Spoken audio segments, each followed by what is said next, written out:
आप देख रहे हैं VHVC न्यूज। नमस्कार, स्वागत है आपका। मेरा नाम है विपिन बेबाक।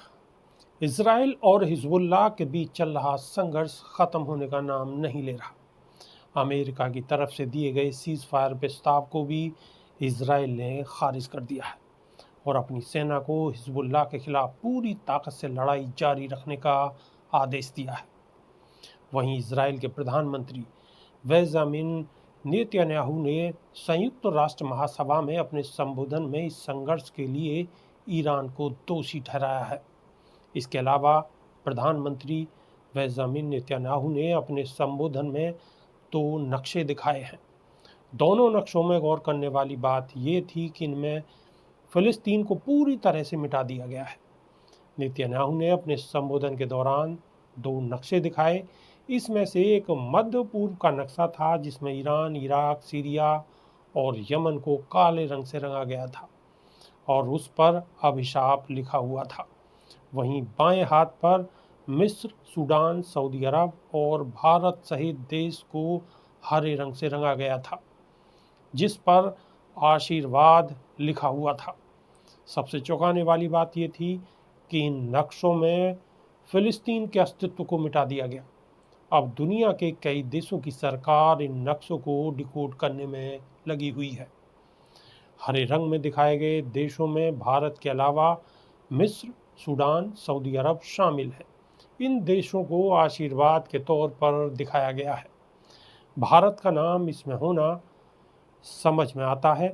भारत में मोदी सरकार के आने के बाद से दोनों देशों के रिश्ते में लगातार उछाल देखने को मिला है। डिफेंस और टेक्नोलॉजी के क्षेत्र में दोनों देश एक साथ मिलकर काम कर रहे हैं।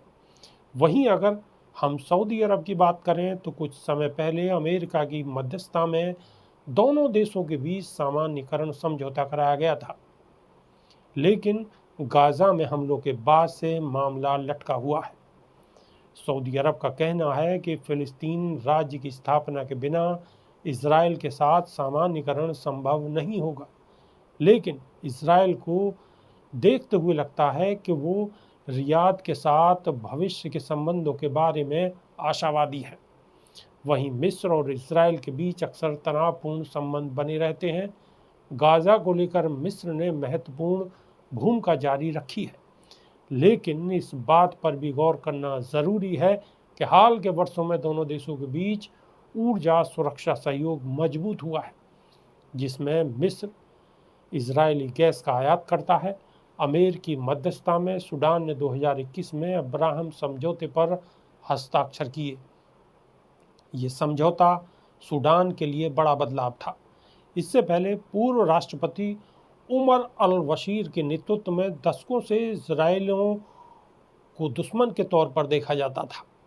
काले रंग में दिखाए गए देशों में ईरान, इराक, सीरिया और यमन का नाम शामिल है। इन देशों को अभिशाप के तौर पर दिखाया गया है। यूएन संबोधन में बेंजामिन नेतन्याहू ने सबसे ज़्यादा हमला ईरान पर किया। उन्होंने लेबनान, सीरिया और यमन में जारी हिंसा के लिए सीधे तौर पर ईरान को दोषी ठहराया।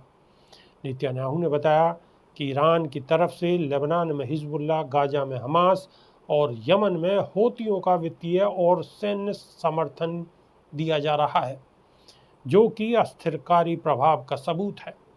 हाल के समय में जिस हिसाब की स्थिति देखने को मिल रही है, उससे ये अंदाज़ा लगाया जा सकता है कि समय रहते इसे सुलझाया न गया तो आने वाले समय में मध्य पूर्व में चीज़ें और भी ज़्यादा बिगड़ सकती हैं, जिसमें जान माल का काफ़ी नुकसान होगा।